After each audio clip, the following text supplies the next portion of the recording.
Jasmine Washington's hand trembled as she hung up the phone. 6 years as a senior airline executive hadn't prepared her for this.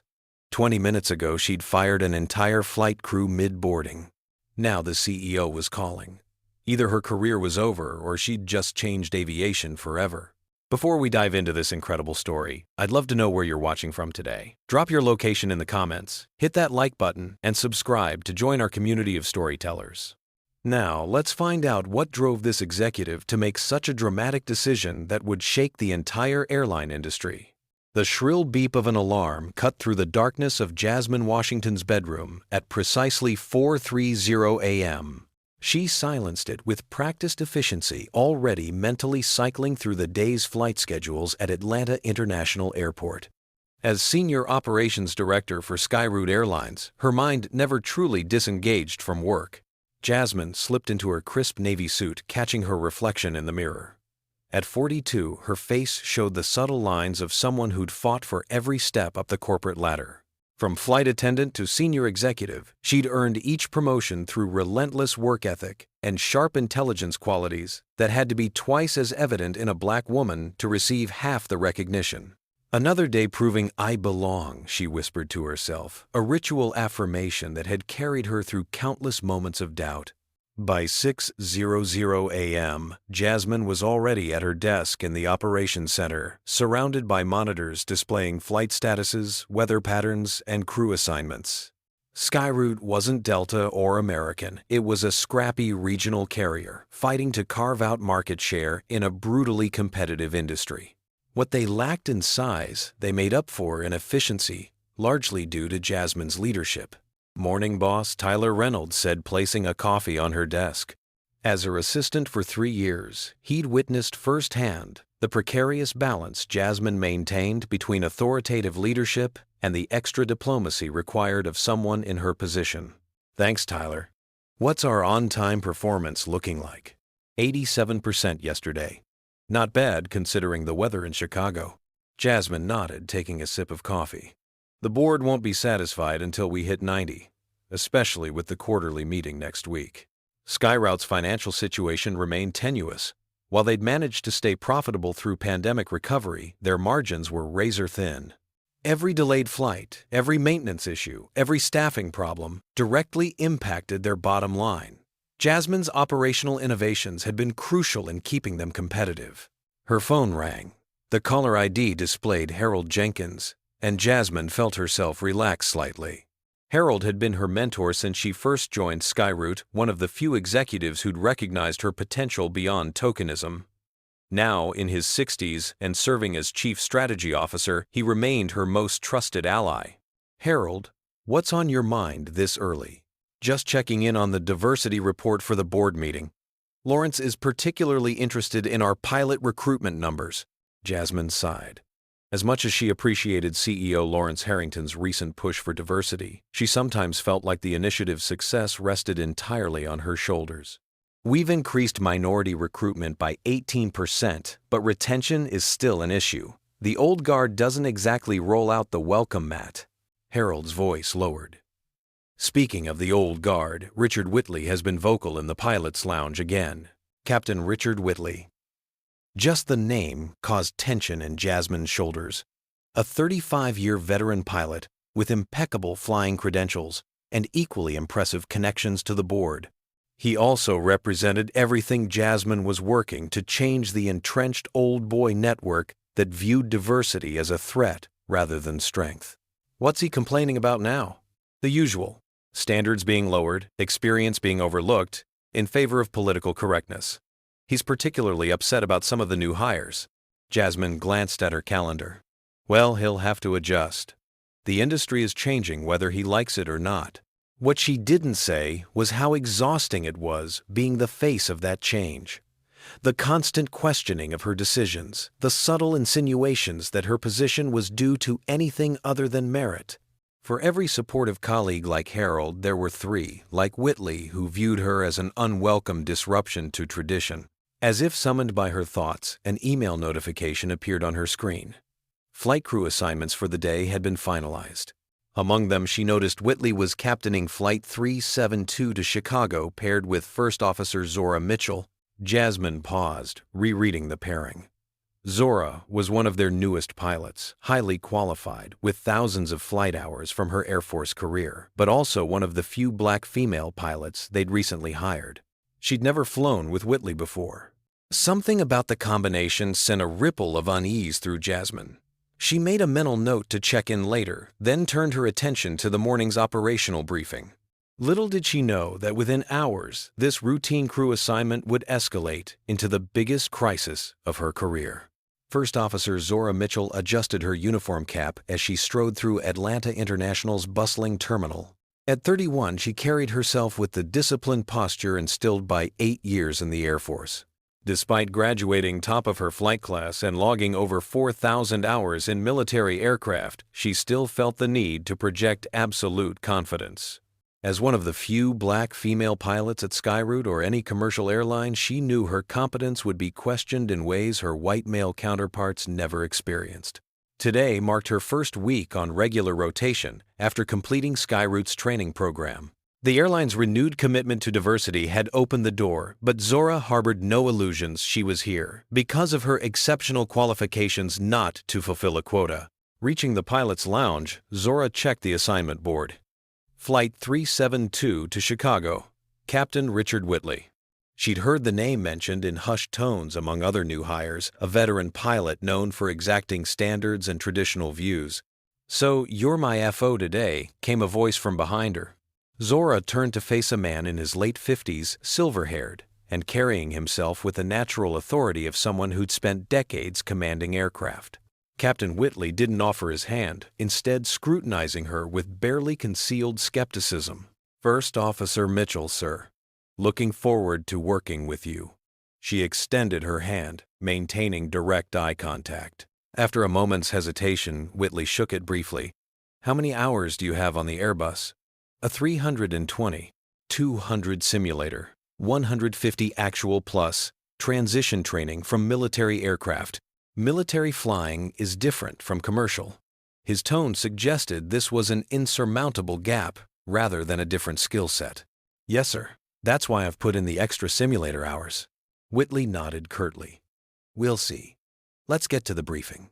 Throughout the pre-flight briefing, Zora noticed how Whitley directed technical questions to male ground crew while addressing procedural reminders to her despite her flawless responses.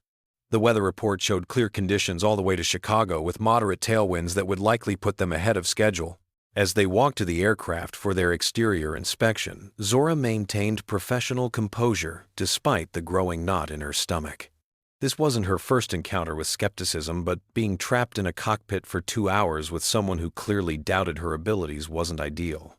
The Airbus A320 gleamed in the morning sun, Skyroute's blue and silver livery, freshly polished. Zora began her systematic check of the aircraft's exterior, while Whitley reviewed the maintenance log. Mitchell Whitley called as they completed the inspection. "How many passenger-carrying commercial flights have you actually conducted as FO?" "This will be my 4th revenue flight with Skyroute, sir," she answered truthfully. "But I've completed all required training and check rides with exceptional ratings." Whitley's lips thinned. 4 flights. He turned abruptly and headed toward the jet bridge entrance. "Wait here." Confused but maintaining her professional demeanor, Zora waited as Whitley pulled out his phone and stepped aside. Though she couldn't hear his words, his rigid posture and frequent glances in her direction made the subject of his call obvious. Nearby lead flight attendant Brenda Harrison approached. "Everything okay, First Officer Mitchell? We're ready to begin boarding in 15 minutes.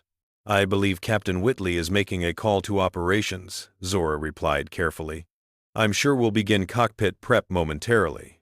Brenda looked between Zora and Whitley, understanding dawning on her face. "I see.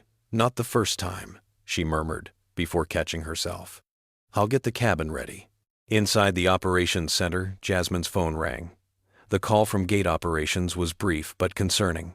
"Miss Washington, we have a situation with Captain Whitley at gate B14. He's refusing to proceed with Flight 372 and is demanding to speak with a director." "What's the issue?" Jasmine asked, already reaching for her jacket. "He's not being specific, ma'am. Just insisting on a different first officer for his flight." Jasmine's gaze flicked to the crew assignments on her monitor. "Zora Mitchell." Understanding crystallized instantly. I'm on my way. By the time Jasmine arrived at the gate, boarding had been delayed for 10 minutes. Whitley stood near the jet bridge entrance, his phone pressed to his ear. When he saw Jasmine approaching, he ended his call. Captain Whitley, I understand there's an issue with today's flight. Jasmine. He didn't use her title, a subtle but deliberate slight. Yes, I need a more experienced FO for this route. Mitchell doesn't have sufficient commercial hours. First Officer Mitchell exceeded all training requirements and was cleared by our chief pilot. Jasmine replied evenly. What specific concern do you have about her qualifications? Whitley lowered his voice. Look, I'm responsible for the safety of everyone on that aircraft. I need someone with more experience, not someone pushed through to satisfy corporate diversity initiatives. From the corner of her eye, Jasmine could see Zora standing nearby, maintaining a carefully neutral expression despite clearly being able to overhear. The young pilot's dignity in the face of such blatant disrespect only strengthened Jasmine's resolve. Captain First Officer Mitchell is fully qualified for this position. If you have specific safety concerns, I need you to document them officially. Whitley's face hardened. I'm not filing paperwork. I just need a different FO. Today's passengers shouldn't be part of your social experiment. The gate agent nervously approached. Miss Washington, we've begun boarding, but passengers are asking about the delay. Jasmine nodded acknowledgement before turning back to Whitley. We need to discuss this privately. Now. The jet bridge provided a semblance of privacy, though the hum of conversations from boarding passengers created a tense backdrop to the confrontation. Jasmine positioned herself so that passengers couldn't easily overhear, with Whitley facing her and Zora standing slightly to the side, still maintaining remarkable composure. Captain Whitley, I need you to be absolutely clear about your concerns, Jasmine stated firmly. First, Officer Mitchell has completed all required training and certification. She's an Air Force veteran with thousands of flight hours. Whitley crossed his arms. Military flying is different from commercial operations. Passengers expect experienced pilots. And they have them, Jasmine countered. Mitchell graduated at the top of her class and has exceptional evaluations from her check airmen. It's not just about training, Whitley insisted, lowering his voice. It's about passenger perception. How do you think they feel seeing someone like her in the cockpit? The words hung in the air, their implication unmistakable. Jasmine felt heat rising in her face, but kept her tone measured. Someone like her, you mean a highly qualified pilot who happens to be a black woman? Don't twist my words, Whitley snapped. I'm talking about experience. Passengers want to see a gray-haired captain they can trust, not some rookie who got fast-tracked. Zora finally spoke, her voice steady despite the circumstance. Captain Whitley, my qualifications are a matter of record.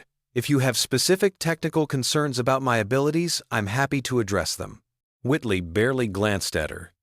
This isn't about you personally. It's about proper procedures and experience levels. A flight attendant, Brenda, according to her name tag, approached hesitantly.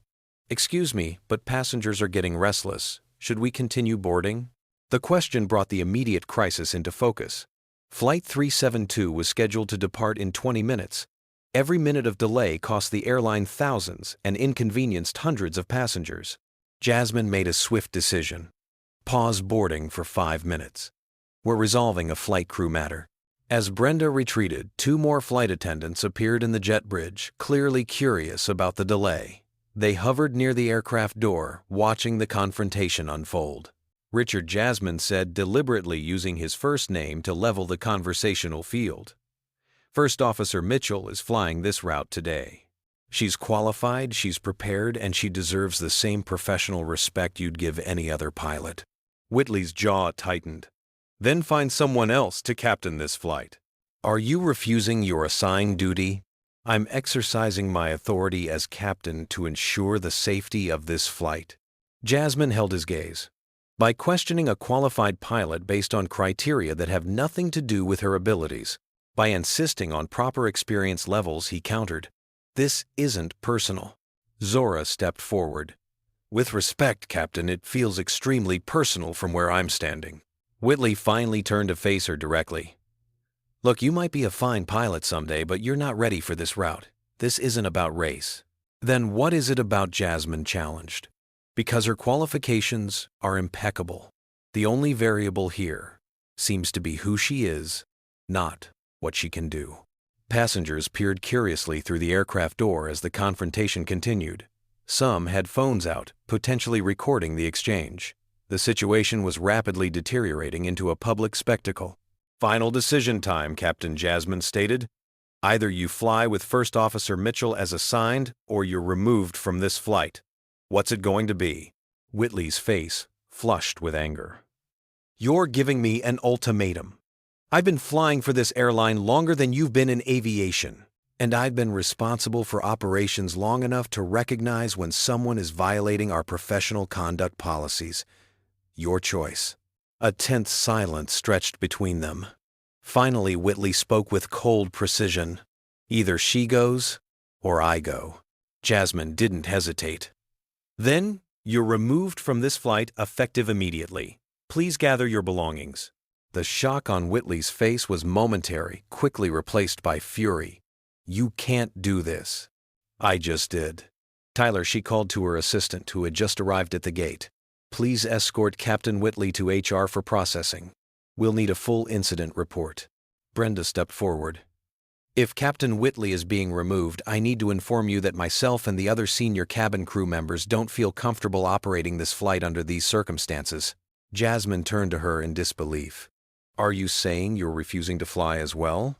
"We're concerned about the command dynamics after this situation," another flight attendant added. In that moment, Jasmine realized she was facing not just one insubordinate pilot, but a potential walkout of the entire senior crew. The implications were enormous: a canceled flight, stranded passengers, media attention, and questions from the board. Yet looking at Zora's face, professional but wounded, Jasmine knew there was only one right choice. "Then you're all removed from duty. I'll need your company IDs before you leave the secure area." Collective shock rippled through the group. Whitley recovered first. "You're firing an entire crew over this?" he demanded incredulously. "I'm removing you from this flight for insubordination and discriminatory behavior. The rest of your employment status will be determined by HR after a full review." Jasmine turned to the flight attendants. "As for those choosing to walk out in solidarity, the same applies. Now, if you'll excuse me, I have a flight to staff." As the stunned crew members dispersed, Jasmine turned to Zora. "First, Officer Mitchell, please wait in the pilot's lounge. You'll be reassigned to a new captain shortly." For the first time, Zora's composure wavered. "Miss Washington, I never intended to cause this level of disruption." "You didn't cause anything," Jasmine replied firmly.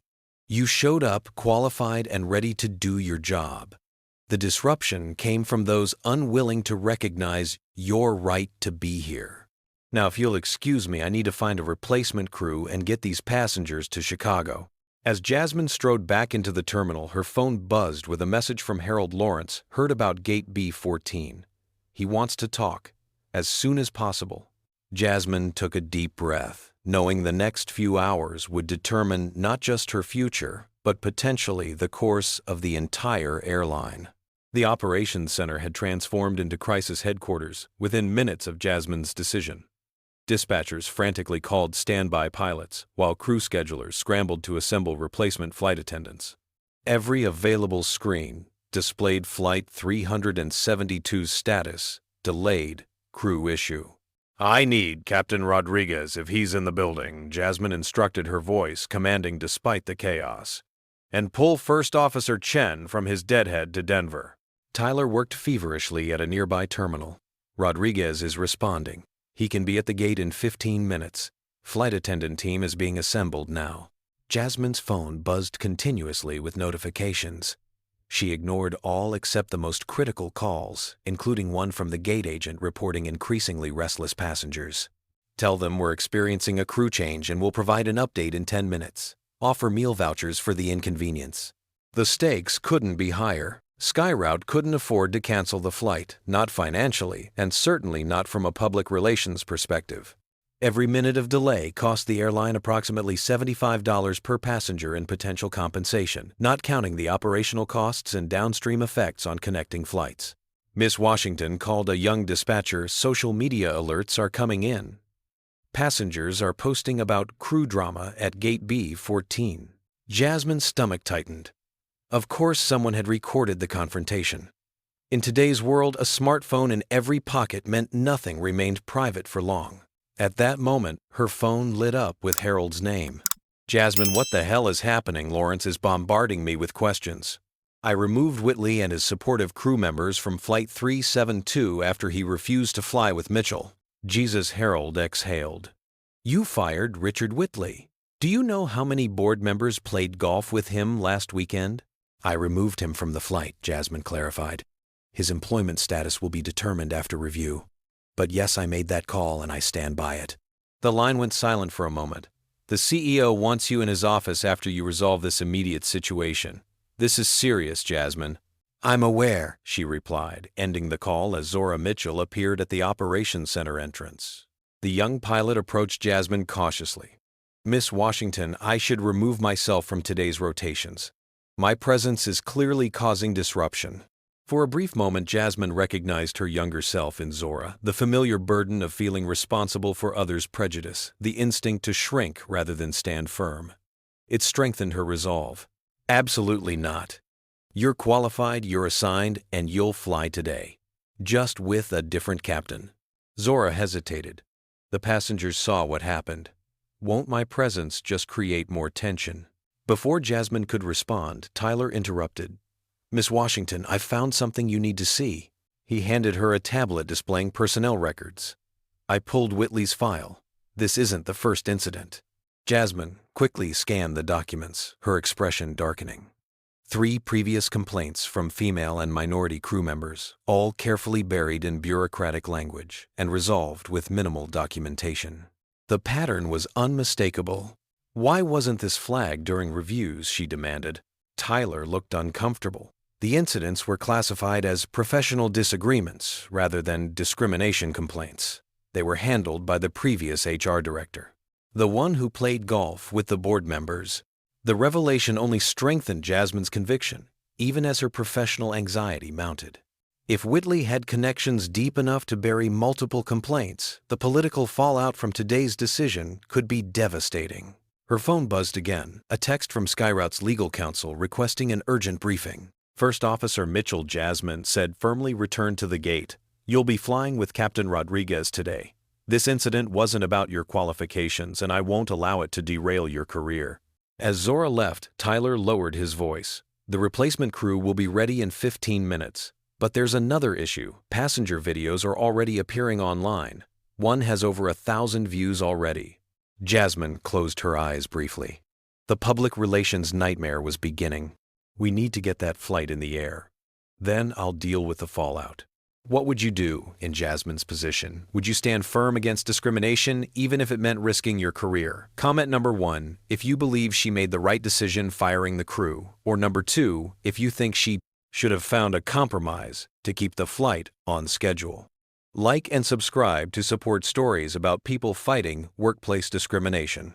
The situation is about to get even more complicated. Can Jasmine withstand the media storm that's brewing? Let's find out what happened when those passenger videos went viral. 2 hours after the confrontation, Flight 372 finally departed for Chicago. From her office window, Jasmine watched the Airbus A320 climb into the cloudless sky, Captain Rodriguez and First Officer Mitchell safely at the controls. The immediate crisis had been resolved, but Jasmine knew the real battle was just beginning. Her phone hadn't stopped buzzing since she'd returned to her office. Media requests flooded her email, social media notifications multiplied by the minute, and a steady stream of internal messages demanded explanations. But it was the latest news alert that finally made her sink into her chair. Discrimination or safety concern, veteran pilot removed after questioning novice co-pilot. The headline accompanied a blurry video, clearly filmed by a passenger, showing the heated exchange in the jet bridge. Though the audio was muffled, Whitley's body language and Jasmine's eventual dismissal gesture were unmistakable. Within minutes, another notification. Airline executive fires entire crew mid-boarding, stranding passengers. Tyler appeared at her door, his expression grim. "Miss Washington PR has drafted a statement, but they need your approval before releasing it." The draft was painfully cautious, full of corporate speak about investigating the incident and taking all concerns seriously, without acknowledging the discrimination at the heart of the matter. "This won't do," Jasmine said, pushing the tablet back to Tyler. "It reads like we're ashamed of our actions." Legal advised against making any specific claims until the investigation concludes. And in the meantime, Whitley controls the narrative. Jasmine gestured to her monitor, where a local news station was already featuring a phone interview with the captain. On screen, Whitley appeared composed and reasonable. "This was never about race or gender. As captain, I'm responsible for passenger safety. First, Officer Mitchell has minimal commercial experience, and I expressed valid concerns about her readiness for this particular route." The interviewer nodded sympathetically. "So you believe this was an overreaction by management?" "I believe certain executives are more concerned with appearing progressive than with operational safety. My record speaks for itself, 35 years without incident." Jasmine muted the video, her jaw tight with frustration. "He's painting himself as the voice of reason and experience. We need to counter this now." Her phone rang Harold again. "Have you seen the stock price?" Jasmine quickly pulled up the market data. Skyroute shares had dropped 7% since opening. "The board is in emergency session," Harold continued. "Lawrence is trying to calm them, but Davidson and Pierce are calling for immediate action." Board members William Davidson and Thomas Pierce, both longtime friends of Whitley and vocal skeptics of the diversity initiative. "What kind of action?" Jasmine asked, though she already knew. "They're suggesting you be placed on administrative leave pending investigation. Lawrence is pushing back, but he's under pressure." Before Jasmine could respond, Tyler appeared again. "Miss Washington, you need to see this." He handed her his tablet open to an aviation industry blog where a new article had just been published, "The Real Story Behind Skyroute's Crew Crisis." The piece featured quotes from former Skyroute employees alleging a pattern of discriminatory behavior by Whitley, including previously unreported incidents with other minority crew members. How did they get this information so quickly, Jasmine wondered aloud. "It seems other employees have been waiting for someone to finally stand up to him," Tyler replied. As if on cue, Jasmine's email pinged with a message from a former first officer who'd left Skyroute 2 years earlier. "I experienced similar treatment from Captain Whitley in 2023. I have documentation if it helps." Harold's voice came through the phone she'd forgotten was still active. "Jasmine, are you still there?" "Yes, sorry. Harold, this is bigger than today's incident. We're getting reports of a pattern of behavior. That may help your case, but right now the narrative is splitting along predictable lines. Half the internet is calling you a hero, the other half thinks you endangered passengers to make a political statement." A notification appeared on Jasmine's screen, a message from Lawrence's assistant requesting her presence in the CEO's office immediately. "I have to go," she told Harold. "Lawrence is summoning me. Good luck. For what it's worth, I think you made the right call." Jasmine ended the call and took a deep breath. As she gathered her materials for the meeting, another alert caught her eye. Competitor airlines were issuing statements reinforcing their commitment to diverse hiring and inclusive workplaces, a transparent attempt to capitalize on Skyroute's controversy. The industry-wide conversation about diversity in aviation was erupting into full public view. Aviation blogs and forums exploded with debates about pilot demographics. Statistics circulated showing that less than 3% of commercial airline pilots were Black and fewer than 6% were women. Skyroute's recent diversity push had been a small corrective to a massive imbalance, one that most passengers never noticed because the cockpit door remained closed. As Jasmine walked toward the executive suite, her phone buzzed with a text from Zora, landed safely in Chicago. "Wanted to thank you again for your support today." The message strengthened Jasmine's resolve. Whatever professional price she might pay standing up for qualified professionals like Zora was worth it. Outside Lawrence's office, she paused to straighten her jacket and collect her thoughts. Through the glass walls, she could see the CEO pacing, while on a call, his expression tense. Several board members appeared to be present via video conference. This meeting could end her career, or define it. Either way, Jasmine knew she wouldn't apologize for doing what was right. Taking a final deep breath, she knocked on the door and entered. The CEO's office felt more like a war room than an executive suite. Lawrence Harrington stood behind his desk, his usually perfect posture now rigid with stress. On the large wall monitor, 4 board members watched via video conference, their expressions ranging from concerned to openly hostile. "Ah, Jasmine. Please join us," Lawrence said, gesturing to an empty chair. His tone was neutral, but the tension in the room was palpable. Board Chairman William Davidson spoke first, his voice clipped with barely contained anger. "Miss Washington, perhaps you could explain why you thought it appropriate to create a public relations disaster by firing a senior captain with 3 decades of experience." Jasmine remained standing. "I removed Captain Whitley from today's flight after he refused to fly with a fully qualified first officer based on criteria unrelated to her abilities. His refusal constituted insubordination under company policy." "He expressed safety concerns," countered Thomas Pierce, another board member. "As captain, that's his prerogative." "With respect, Mr. Pierce, Captain Whitley didn't cite specific safety concerns. He objected to First Officer Mitchell's presence in general terms while acknowledging her technical qualifications." Lawrence interjected, "The specific language used is critical here. Jasmine, do you have documentation of exactly what was said?" Before she could respond, Harold's voice came from the doorway. "I believe I can help with that." All heads turned as Harold entered carrying a tablet. "I've compiled statements from witnesses at the gate, including 3 passengers and 2 ground crew members. The consensus is clear. Captain Whitley objected to Mitchell's assignment based on her limited commercial experience, but when pressed for specific safety concerns, pivoted to discussing passenger perception and comfort levels." "That still doesn't justify," Davidson began, but Harold wasn't finished. "I've also pulled Captain Whitley's personnel file.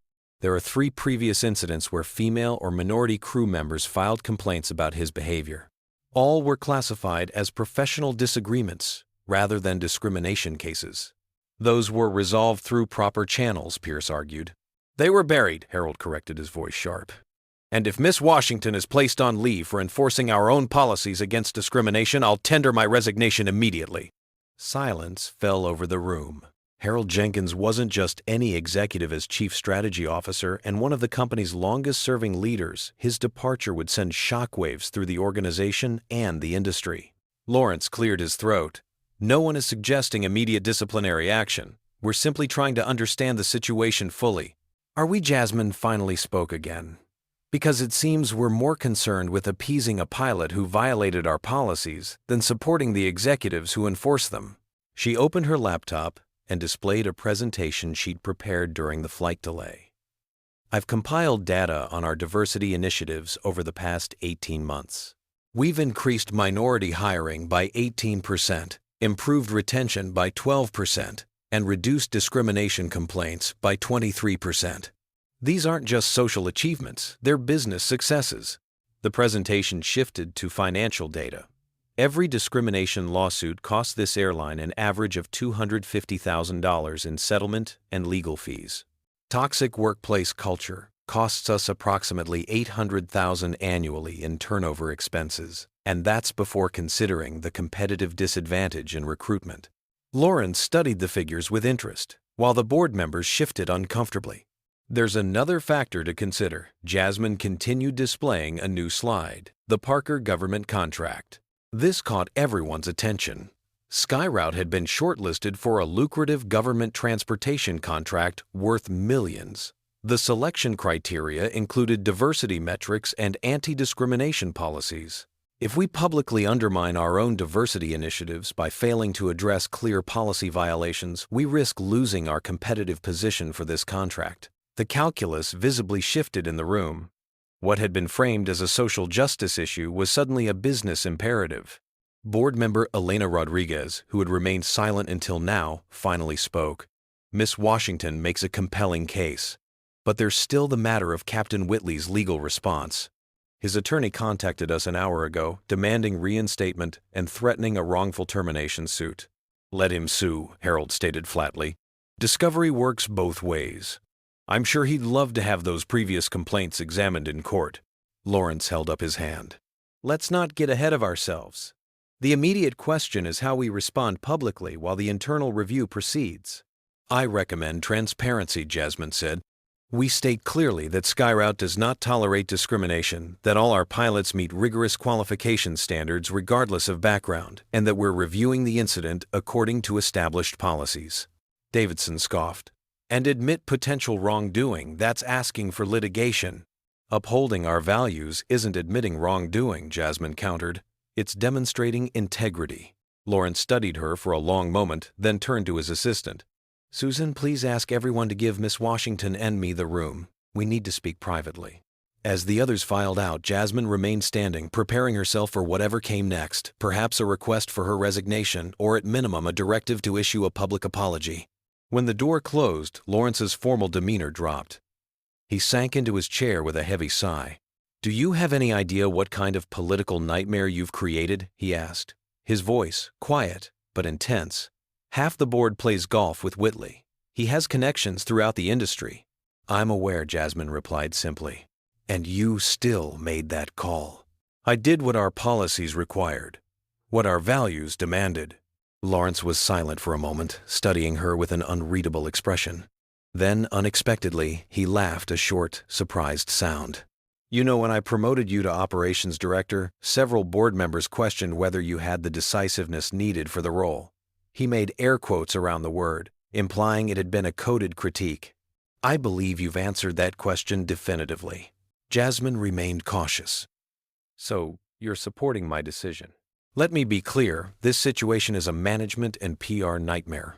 But he continued, holding up a hand to forestall her response. "It's also an opportunity to demonstrate what kind of airline we actually are, not just what we claim to be in press releases." He stood and walked to the window overlooking the tarmac. "Did you know we received an acquisition inquiry last week?"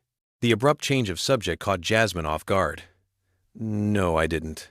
"Transglobal Airlines. They're interested in our routes, our regional infrastructure, and surprisingly, our diversity initiatives. Their CEO specifically mentioned our progressive approach to workforce development as an asset. Transglobal was a major international carrier 3 times Skyroute's size. An acquisition could secure the company's future in an industry where regional airlines were increasingly vulnerable." "The board hasn't been briefed yet," Lawrence continued. "I was planning to present it at next week's meeting, but this incident changes the calculus." Jasmine began to see the bigger picture. Transglobal wouldn't want to acquire an airline with public discrimination issues. Precisely. Nor one that lacks the courage to stand by its stated values. Lawrence turned back to face her. "So while certain board members might prefer to sacrifice you to appease Whitley, that would be profoundly short-sighted from a business perspective." For the first time since the confrontation, Jasmine felt the knot in her stomach begin to loosen. "What do you need from me?"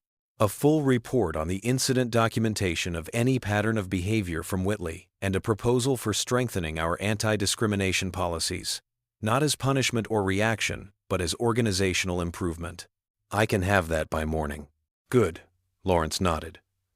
"Because tomorrow, we're going to demonstrate exactly who we are as a company, and I want you leading that conversation." As Jasmine turned to leave, Lawrence added, "One more thing. First Officer Mitchell, how is she holding up?" "She landed the Chicago flight successfully. She's professional and composed despite everything. Keep her close. People like that are the future of this airline." Jasmine nodded, understanding the deeper message. The old guard, represented by Whitley, was giving way to a new generation of aviation professionals, and companies that recognized this shift would prosper, while those clinging to the past would fail. As she left the executive suite, her phone buzzed with an alert. Another news outlet had picked up the story, but with an unexpected angle. "Airline executive takes stand against discrimination. Industry watches closely." The tide might be turning. But Jasmine knew from experience that the most dangerous phase of any storm was often when you thought it was passing. The digital clock on Jasmine's nightstand read 3:17 a.m. when she finally admitted sleep wouldn't come. She'd been home for barely 4 hours after the longest day of her professional career. The report Lawrence requested sat completed on her laptop, the product of exhaustive documentation and analysis, until her eyes couldn't focus anymore. Sliding out of bed, she moved quietly to avoid waking her husband Michael, though she suspected he was only pretending to sleep. The events of the day had affected him too. His phone had blown up with messages from friends who'd seen the news, and he'd spent hours fielding calls while maintaining the careful neutrality that came with being married to an executive in crisis. In the kitchen, Jasmine made tea and checked her phone. 57 new emails, 38 text messages, and hundreds of notifications from LinkedIn and Twitter. Some expressed support, others condemnation. The most disturbing messages contained thinly veiled threats or explicit racial slurs, a reminder of why her stance mattered and the ugliness it exposed. A text from her 16-year-old daughter Amara away at a summer engineering program provided unexpected comfort. "Mom, my roommate showed me the video. I told everyone my mother is the one who stood up to that pilot. So proud of you." Tears welled unexpectedly. In the chaos of managing the corporate crisis, Jasmine hadn't considered how her actions might be perceived by her daughter. Amara, bright and determined, had already expressed interest in aviation engineering, a field with its own diversity challenges. Today, Jasmine had shown her what standing firm looked like, regardless of the professional cost.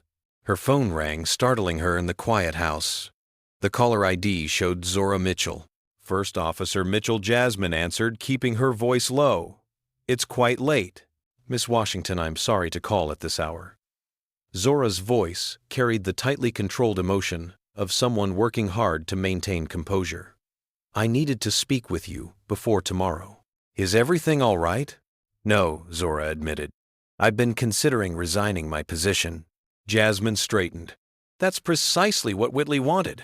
Why would you give him that satisfaction?" "It's not about satisfaction. It's about reality."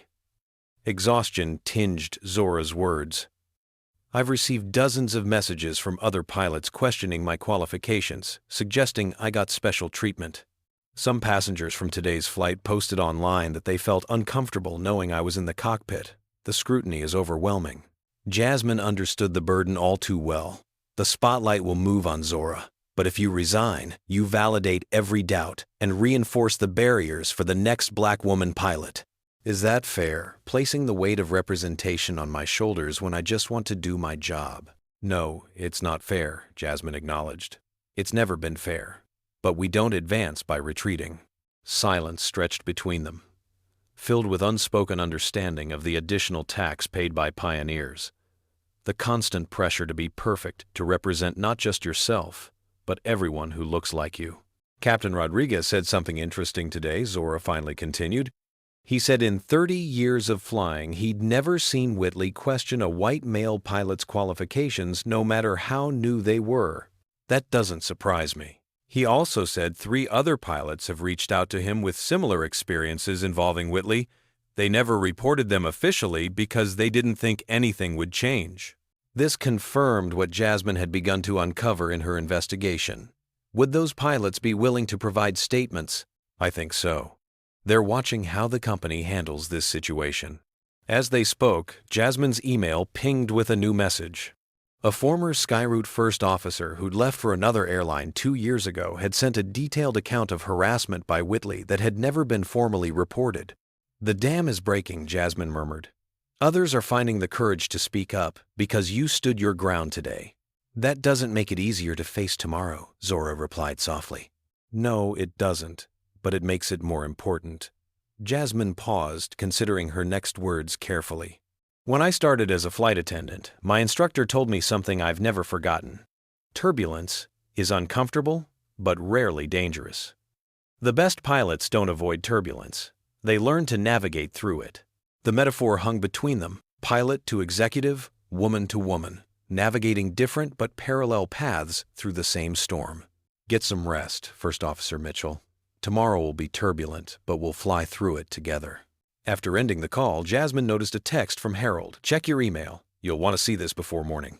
The subject line read, "Internal memo, confidential from 5 years earlier." Harold had forwarded an archived document he'd unearthed from his personal files, a report from Skyroute's previous head of training documenting concerns about Whitley's behavior toward minority trainees. The report had been submitted to the then CEO but never acted upon. This wasn't just about one incident or one pilot. It was about systemic failures that allowed discrimination to persist unchallenged. The problem reached deeper than Whitley. It extended to executives and board members who had protected him, prioritizing comfortable traditions over necessary change. As dawn approached, Jasmine revised her report to Lawrence, incorporating the new evidence and expanding her recommendations.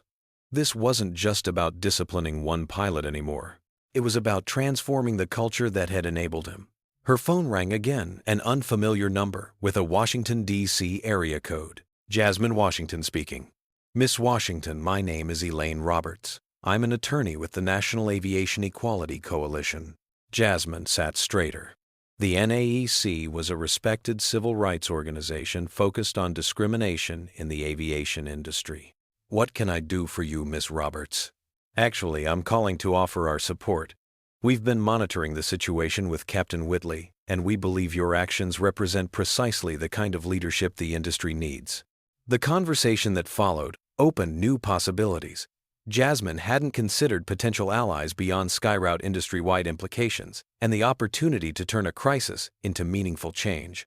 By the time Michael found her at the kitchen table, surrounded by notes and her laptop, the first light of dawn was breaking. He placed a hand on her shoulder, noting the determined set of her jaw. You haven't slept at all, have you? No, she admitted. But I've found clarity. About what happens next. Jasmine looked up at him, steel in her eyes despite her exhaustion. About what needs to change and how I'm going to change it. Michael studied her face, recognizing the expression she wore when a decision had been made. Whatever comes next, I'm with you. We all are. He was right. In the past 12 hours, Jasmine had discovered she wasn't fighting alone. From Harold's unwavering support to Zora's quiet courage, from the former employees finally speaking their truth to allies reaching out from across the industry, a network was forming around a shared conviction that the status quo was no longer acceptable. Whatever personal cost she might pay in stress, scrutiny, or career risk paled against the cost of remaining silent. As she prepared for the most important meeting of her career, Jasmine carried with her not just evidence and arguments, but the strength of knowing that sometimes doing what's right is its own reward, regardless of the outcome. The morning sun cast long shadows across Lawrence Harrington's office as Jasmine entered her revised report tucked under her arm and a quiet determination in her step. She'd changed into her sharpest suit armor for the battle ahead, but the dark circles under her eyes betrayed her sleepless night. Lawrence stood by the window, his back to the door, speaking quietly on his phone. When he turned, Jasmine was surprised to see equal exhaustion in his face. You look like you've had the same night I have, she observed as he ended his call. Probably worse, Lawrence replied, gesturing for her to sit. The board has been in emergency session since 5 a.m. Davidson and Pierce are pushing for immediate damage control, specifically your suspension and Whitley's reinstatement. Jasmine placed her report on his desk. Before we discuss that, you should review this. The situation is more extensive than we initially understood. Lawrence scanned the executive summary, his expression darkening as he absorbed the documented pattern of behavior, the suppressed reports, and the testimonials from former employees that had flooded in overnight. This is damning, he acknowledged. But it may not matter. The narrative is already forming experienced captain versus diversity hire. Safety concerns versus political correctness. The stock dropped another 4 points in pre-market trading. Jasmine had anticipated this response. What if I offered to resign? Would that satisfy the board? Lawrence's head snapped up, surprise evident in his expression. Is that what you want? Lawrence stood by the window, his back to the door, speaking quietly on his phone. When he turned, Jasmine was surprised to see equal exhaustion in his face. And you think sacrificing yourself is the answer? His tone sharpened. That's exactly what Davidson wants. Sweep everything under the rug, return to business as usual, and pretend this never happened. Jasmine leaned forward. I'm not suggesting capitulation. I'm asking about strategic positioning. If my resignation buys us credibility to implement real reforms. The office door swung open, interrupting her. Harold entered without knocking, his usual professional demeanor replaced with barely contained excitement. Sorry to interrupt, but you both need to see this immediately. He placed a tablet on Lawrence's desk, displaying an email with the subject line, Acquisition Offer, Revised Terms.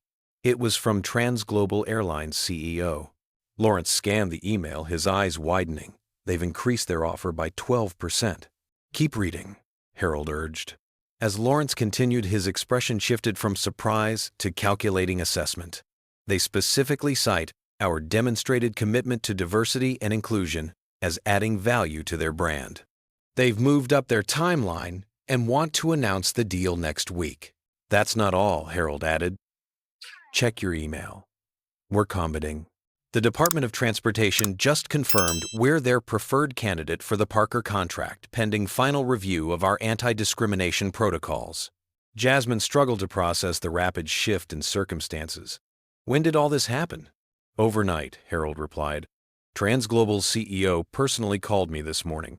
He saw the news and said, and I quote, "This is exactly the kind of principled leadership we want to acquire." Lawrence set the tablet down, a slow smile spreading across his face. Well, this changes the dynamics considerably. There's more, Harold continued. 3 additional pilots have come forward with formal complaints against Whitley from incidents at other airlines before he joined SkyRoute. And the Airline Pilots Association has issued a statement supporting proper enforcement of anti-discrimination policies. Lawrence turned to Jasmine. You were about to offer your resignation to save the airline. It appears you may have saved it by standing your ground instead. Before she could respond, Lawrence's assistant appeared at the door. Sir, the board is reconvened and waiting for your recommendation. Lawrence gathered the reports Jasmine had prepared. Let's not keep them waiting. The boardroom fell silent as Lawrence, Jasmine, and Harold entered. On the video screens, the remote board members watched with varying expressions of impatience, concern, and curiosity. Thank you for your patience, Lawrence began. Before we continue our discussion of yesterday's incident, I need to update you on several significant developments. With methodical precision, he laid out the new acquisition offer, the government contract status, and the additional evidence regarding Captain Whitley. The atmosphere in the room shifted palpably as the financial implications became clear. In light of these developments, Lawrence concluded, I recommend we take the following actions. First, we publicly affirm our commitment to our anti-discrimination policies and express full support for Ms. Washington's enforcement of those policies. Second, we proceed with the disciplinary review of Captain Whitley according to standard procedures with no preferential treatment. Third, we implement Ms. Washington's proposed reforms to strengthen our diversity and inclusion programs, positioning us favorably for both the acquisition and the government contract. Lawrence stood by the window, his back to the door, speaking quietly on his phone. When he turned, Jasmine was surprised to see equal exhaustion in his face. By the time Michael found her at the kitchen table surrounded by notes and her laptop, the first light of dawn was breaking. He placed a hand on her shoulder, noting the determined set of her jaw.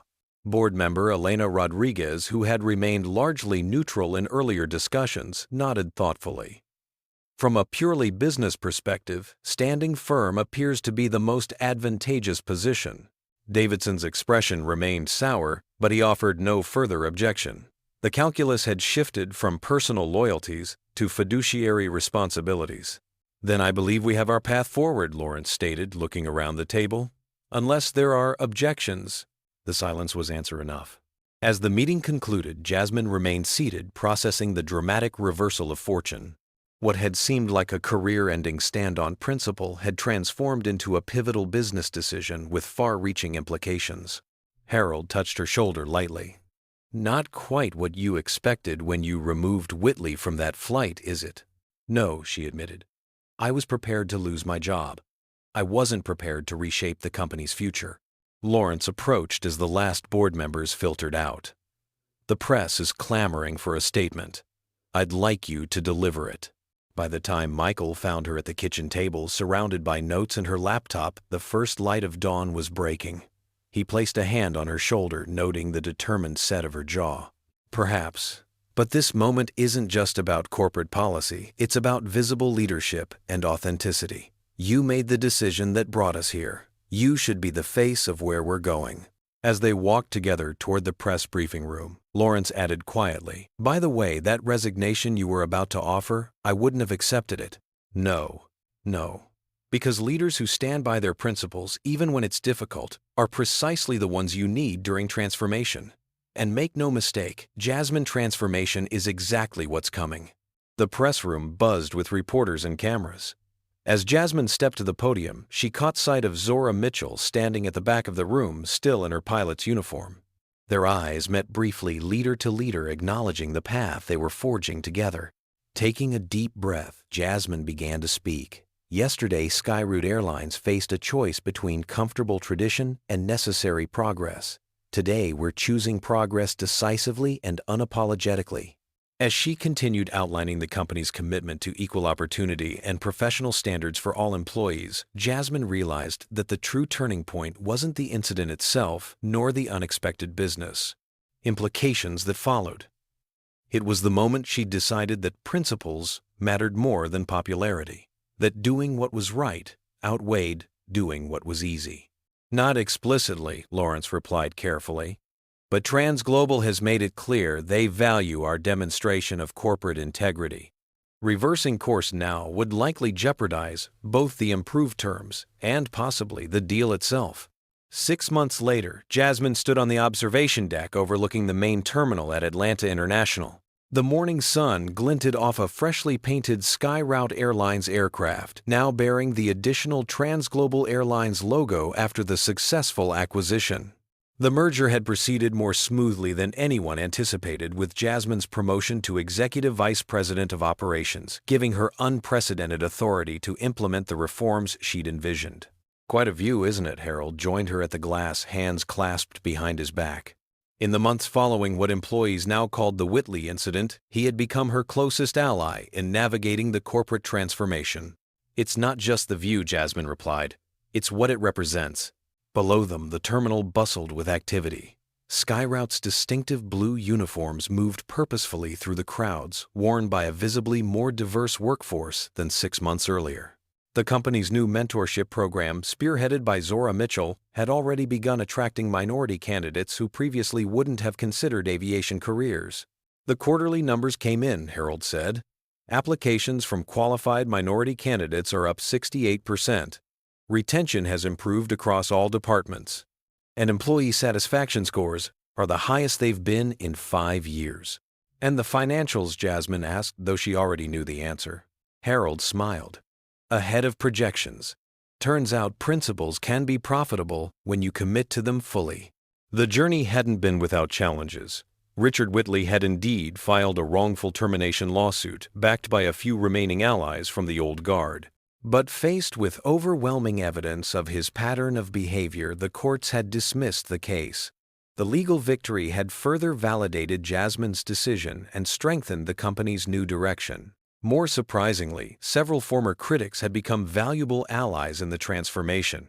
Board member William Davidson, initially Whitley's strongest defender, had undergone something of a conversion after his college-aged granddaughter told him she was considering a career as a pilot and asked if he thought she'd face discrimination.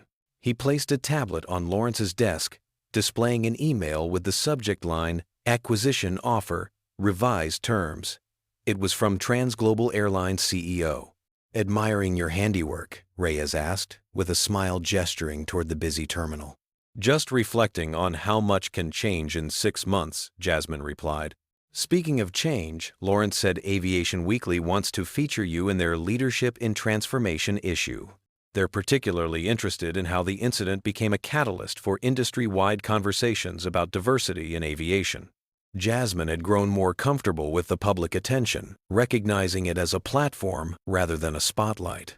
Industry publications had begun featuring Skyroute's diversity initiatives as a model, with several competitors quietly implementing similar programs.